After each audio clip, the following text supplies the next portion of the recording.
के क्रम को हम आगे बढ़ाते हुए पिछले दिन हमने उपन्यास की चर्चा किया था और आज हम कहानी की चर्चा करेंगे और किसकी कौन सी कहानी प्रसिद्ध है और किसने कौन कौन सी कहानी लिखा है, हम इस पर पूरा चर्चा करेंगे। इससे पहले कि हम आप लोगों का अपने चैनल हिंदी प्रभात में स्वागत कर रहे हैं, मैं श्रवण कुमार तिवारी।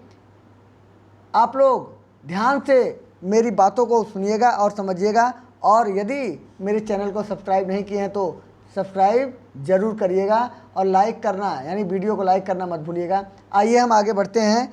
पहले प्रश्न की तरफ लिखा कि कहानी और कहानीकार की दृष्टि से एक युग्म अशुद्ध है। ध्यान रखेंगे, एक युग्म अशुद्ध है, बाकी सब शुद्ध है। तो वापसी उषा प्रेमवदा की रचना ये सही है, यही सच है मन्नू भंडारी की रचना सही है, और जयदोल अज्ञे की रचना यह सही है। ठेस जैनेन्द्र की रचना यही गलत है, यानी डी ऑप्शन गलत है, यानी इसको कहा जाएगा यही अशुद्ध है। और दूसरा प्रश्न कर रहे हैं कि इनमें से कौन सी हिंदी की पहली कहानी मानी जाती है। तो सभी लोग लगभग जान गए होंगे, तो ध्यान से देखेंगे। यह इंदुमती यह हिंदी की पहली कहानी है, ए ऑप्शन सही है। फिर तीसरा प्रश्न देखते हैं, तो लिखा है इंदुमती कहानी के लेखक हैं, तो यह बी ऑप्शन सही है, किशोरीलाल गोस्वामी इंदुमती कहानी के लेखक हैं। याद रखेंगे। आगे पहली कहानी संबंधित कई प्रश्न इसमें बन रहे हैं, ध्यान से समझिएगा और ध्यान से इसको याद करिएगा। चौथा प्रश्न है, किशोरीलाल गोस्वामी कृत इंदुमती नामक कहानी सर्वप्रथम कब और कहाँ प्रकाशित हुई थी। ध्यान रखेंगे, कब और कहाँ, यानी कहाँ से तात्पर्य स्थान से नहीं है, कहाँ से तात्पर्य पत्रिका से है। तो यहाँ पहला ऑप्शन सही है, सन 1900 में प्रकाशित हुई थी और वह सरस्वती पत्रिका में प्रकाशित हुई थी। ये ऑप्शन सही है, याद रखेंगे। सरस्वती पत्रिका में प्रकाशित हुई थी और 1900 में लेखक किशोरीलाल गोस्वामी और रचना पहली कहानी इंदुमती, याद रखेंगे। अगला पांचवा प्रश्न है, आधुनिक हिंदी कहानी का आरंभ सरस्वती पत्रिका के सन 1900 ईस्वी में प्रकाशित अंक की किस कहानी से माना जाता है। तो इंदुमती से माना जाता है, यानी इसी को घुमा फिरा के कई प्रश्न बन गया, जिससे कि आप लोगों को ध्यान देने में आसानी रहेगा। तो इंदुमती यह अंक का नाम ही था। तो कह रहे हैं कि 1900 ईस्वी में प्रकाशित अंक की किस कहानी से माना जाता है। तो जो प्रकाशित 1900 में जो प्रकाशित अंक हुआ वह इंदुमती कहानी से शुरुआत हुआ था, प्रारंभ हुआ था। तो अगला छठवां प्रश्न है, तो आप लोगों को हम जानने के लिए बता दें कि, तो मैं बता रहा हूं कि उनकी एक कहानी सबसे ज़्यादा प्रसिद्ध हुई, जबकि इन्होंने कुल 60 उपन्यास का लेखन किया है।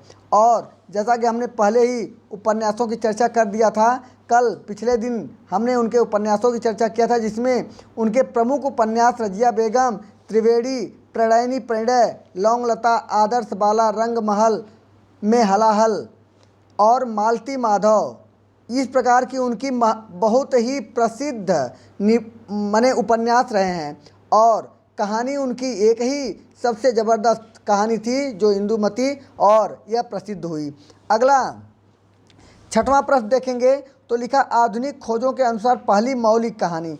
अब यह तो कहानी थी, मात्र कहानी, पहली कहानी, लेकिन अब इसमें एक प्रश्न और बनता है कि पहली मौलिक कहानी कौन थी। तो याद रखेंगे, इसमें चौथा ऑप्शन सही है, एक टोकरी भर मिट्टी, यह पहली मौलिक कहानी थी। क्योंकि ऐसे ही कोई प्रश्न आकर के फंसा देते हैं, तो याद रखेंगे, ध्यान देंगे, समझ में आता रहेगा। और आपको बताने के लिए कह दें कि ये जो चारों कहानी उनके लेखक का नाम बता दें, तो रानी केतकी की कहानी यह ईसा अल्लाह खां की है, और पंच परमेश्वर यह मुंशी प्रेमचंद का, उसने कहा था चंद्रधर शर्मा गुलेरी, और एक टोकरी भर मिट्टी यह माधवराव का ये रचना है। तो ध्यान रखेंगे। अगला सातवां प्रश्न है, हत्या नामक कहानी के लेखक। तो इसके लेखक बी ऑप्शन सही है, जैनेन्द्र कुमार। हत्या नामक कहानी के लेखक जैनेन्द्र कुमार हैं।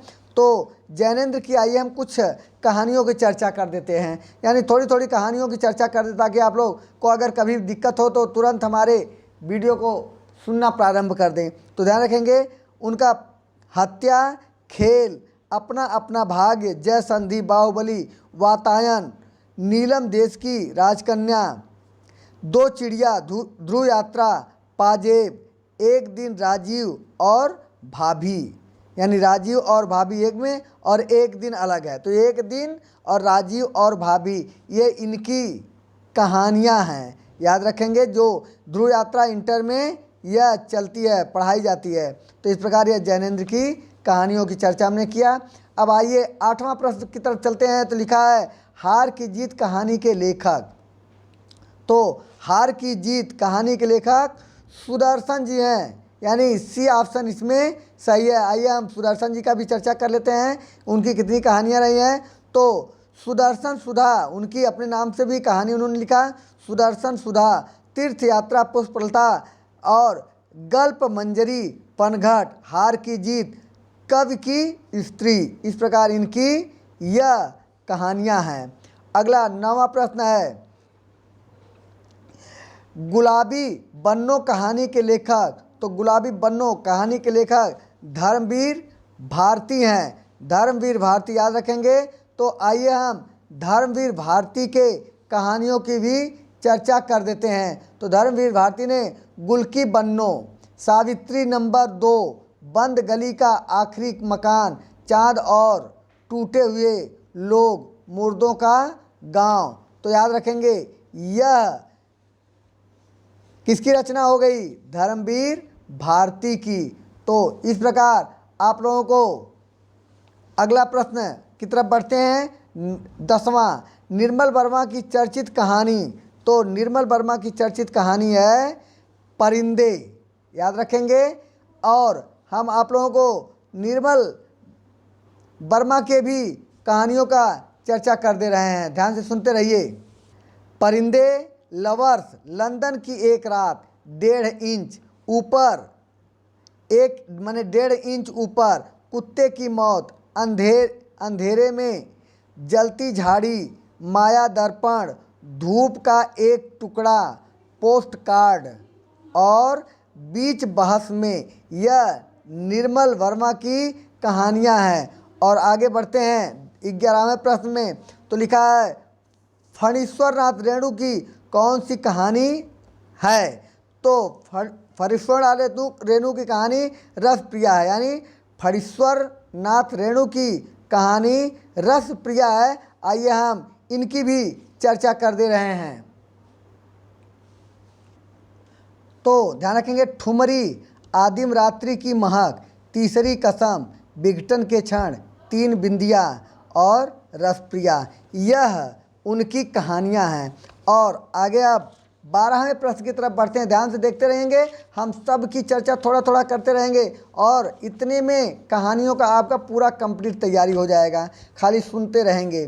फिर अगला 12वां नई कहानी आंदोलन के प्रमुख कहानीकार तो मोहन राकेश हैं। आइए हम मोहन राकेश की कहानियों का भी चर्चा कर रहे हैं, तो ध्यान से सुनिएगा। मलबे का मालिक, एक और जिंदगी, जानवर और जानवर, परमात्मा का कुत्ता, खोया हुआ शहर, आर्द्रा, वासना की छाया में, वासना की छाया में एक अलग है, अलग कहानी, मतलब वासना की छाया में, फौलाद का आकाश अलग है, रोवें रेसे, रोवें रेसे, यह उनकी कहानियां हैं। इस प्रकार आगे हम बढ़ते हैं 13वें प्रश्न की तरफ। लिखा है कसाई बाड़ा कहानी के लेखक। तो कसाई बाड़ा कहानी के लेखक शिव मूर्ति जी हैं। और अगला प्रेमचंद की कहानियों की संख्या लगभग, तो ध्यान रखेंगे बहुत कहानियां हैं प्रेमचंद की, लिखा 200, 300, 400, 500, तो बहुत में मतलब इनकी कहानियों की संख्या लगभग 300 है, बी ऑप्शन सही है। आइए हम उनके कुछ कहानियों की चर्चा कर दे रहे हैं, तो ध्यान से सुनिएगा, ध्यान से सुनिएगा, हम लगभग महत्वपूर्ण कहानियों की चर्चा कर रहे हैं। आइए हम मुख्य कहानियों की चर्चा करेंगे। है बहुत कहानी, लेकिन हम जल्दी जल्दी थोड़ी थोड़ी कहानियों का चर्चा करेंगे जो ज़्यादा प्रसिद्ध है। जैसे कि उनकी कहानी में ईदगाह बहुत प्रसिद्ध है, और उसके अलावा ठाकुर का कुआं बहुत प्रसिद्ध है, और पूस की रात और गुल्ली डंडा। इसके अलावा कायर है, शिकार है, और कुसुम है, खुदाई फौजदार है, और उसके अलावा दो बैलों की कथा है, शतरंज के खिलाड़ी हैं, और पूस की रात हो ही गया है। इसके अलावा जीवन का सांप है, और नमक का दरोगा है, मंत्र है। यह उनकी प्रसिद्ध कहानियों की हमने चर्चा किया है। वैसे परीक्षा, तेवर, नैराश्य और धिक्कार, लैला, मुक्ति कथन, दीक्षा, क्षमा और मनुष्य का परम धर्म, ये बहुत सारी उनकी कहानियाँ, यानी 300 कहानियाँ हैं। इतना हमने चर्चा किया है। बाकी आप लोग अपने हिसाब से, इतनी कहानियाँ मजबूत हैं, यही ज़्यादा प्रसिद्ध हैं, और हमने इसकी चर्चा किया। ध्यान से देखिएगा, समझिएगा। अगले प्रश्न की तरफ बढ़ते हैं।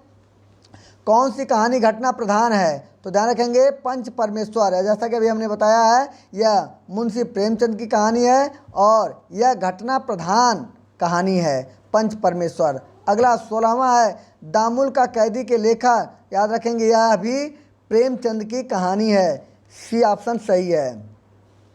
और 17वां देखते हैं, लिखा निम्नलिखित में से निम्नलिखित में से किस कहानी के लेखक प्रेमचंद नहीं है? तो याद रखेंगे, छोटा जादूगर, यह प्रेमचंद की नहीं, बाकी बड़े घर की बेटी, मिस पद्मा और ठाकुर का कुआं अभी हमने बताया है। तो उनकी कुल 300 कहानियाँ, 300 कहानियों की पूरी चर्चा नहीं की जा सकती, लेकिन जितना उनका प्रसिद्ध हमने उसका चर्चा किया है। आगे आते हैं 18वें प्रश्न की तरफ। लिखा प्रेमचंद की किस कृति को प्रतिबंधित किया गया था? तो ध्यान रखेंगे, सोजे वतन को उनके पहली कहानी उनकी मानी जाती है सोजे वतन, और इसे अंग्रेज़ों के ज़माने में यह लिखी गई कहानी है, और इसे अंग्रेज़ों ने प्रतिबंधित कर दिया था। तो सोजे वतन याद रखेंगे। फिर 19वां प्रश्न है, यानी सोजे वतन बी ऑप्शन सही है। 19 प्रश्न देखेंगे तो प्रेमचंद उर्दू में किस नाम से लिखते थे? तो प्रेमचंद उर्दू में नवाब राय नाम से अपना सब कुछ लिखते थे उर्दू में। अगला है 20वां प्रश्न, नारी पात्र मधुलिका का संबंध किस कहानी से है? तो यह पुरस्कार कहानी से है। अब जानी गए होंगे पुरस्कार कहानी किसकी है? तो पुरस्कार कहानी समझ गए होंगे, यह जयशंकर प्रसाद का आकाशदीप और पुरस्कार और इंद्रजाल और देवदासी, ये सभी कहानियाँ जयशंकर प्रसाद की हैं। आइए हम जयशंकर प्रसाद की कहानियों की भी चर्चा कर देते हैं। उनका ग्राम है छाया कहानी संग्रह है, और इंद्रजाल, आकाशदीप, आंधी, सुनहरा सांप, सालवती, मधुआ, सालवती अलग है, मधुआ अलग है, गुंडा अलग है, पुरस्कार और चूड़ी वाली, नीरा और प्रतिध्वनि, देवरथ, ये उनकी कहानियाँ हैं। ध्यान से सुनेंगे और एक दो बार ध्यान देंगे, याद हो जाएगा, बहुत कठिन नहीं है।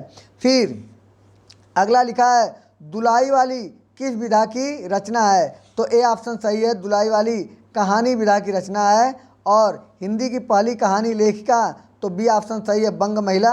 और 23वां प्रश्न पर चलते हैं, आचार्य रामचंद्र शुक्ल हिंदी की प्रथम कहानी किसे मानते हैं? तो इंदुमती को आचार्य रामचंद्र शुक्ल ने हिंदी की पहली कहानी मानते हैं। और हरी बिंदी किस साहित्यकार की कहानी है?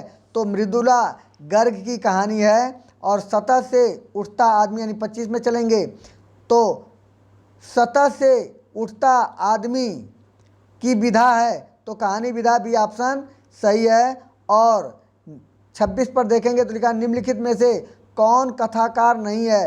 तो कथाकार, इसमें ध्यान रखेंगे, निर्मला जैन कथाकार नहीं है, बाकी सभी कथाकार हैं। इस प्रकार यह 26 प्रश्नों का संग्रह, और हमने तमाम प्रसिद्ध, जितने भी प्रसिद्ध कहानीकार हैं, हमने उनकी कहानियों का और उनके, यानी वो कहानीकारों का और कहानियों का हमने नाम बताया है। और इतना अगर बढ़िया से तैयारी कर लेंगे तो समझ लीजिए बहुत सारी कहानियों का आपका काम हो जाएगा। और मैं लगातार ऐसे ही प्रश्न आगे, अभी हम कहानी दिए हैं, नाटक, उपन्यास और चलचित्र, रेखा चित्र, सभी के हम रचनाकार और रचनाओं का चर्चा करेंगे, चाहे आप उसे ध्यान से देखें चाहे न, लेकिन मेरा काम आपके हित के लिए। तो बने रहिए मेरे साथ और रोज़ मेरे प्रश्नों को सुनते रहिए। यानी साथ में बने रहिए और मेरे प्रश्नों को सुनते रहिए। बस आज इतना, आगे फिर अगले दिन मिलते हैं, तब तक के लिए धन्यवाद।